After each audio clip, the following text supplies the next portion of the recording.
తర్వాత ఇక్కడ మనకు ఫ్రేమ్లో కనిపిస్తున్న పిల్లలంతా 10th క్లాస్ విద్యార్థులు అనమాట.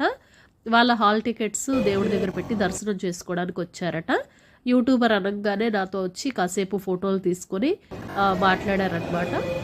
హనుమంతుల వారు లేని ఏకైక ఆలయంగా మనం చెప్పుకుంటాం కదా. అయితే ఆలయం వెలుపల మనకి ఎదురుగానే సంజీవరాయ టెంపుల్ ఉంటుందన్నమాట. ఈ టెంపుల్లో హనుమంతుల వారు మనకు దర్శనమిస్తారు.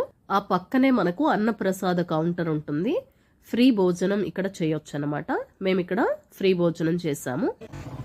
ఒంటిమిట్ట కోదండ రామాలయంలో ఉచిత భోజనం చేసిన తర్వాత మా ప్రయాణం మొదలైంది. ఆటోలో మేము నెక్స్ట్ చేరుకోబోయే ప్రదేశానికి బయలుదేరాం. చుట్టూ కొండలతో ఆహ్లాదకరమైన వాతావరణం మనకు కనిపిస్తుందన్నమాట. చక్కగా ఎంజాయ్ చేస్తామన్నమాట లొకేషన్ని. చూస్తూ ఉండగానే కాసేపట్లోనే మేము చేరుకోబోయే ప్రదేశానికైతే రీచ్ అయిపోయాము. చూస్తున్నారు కదా, నెక్స్ట్ సిద్ధవటం ఫోర్ట్ అనమాట.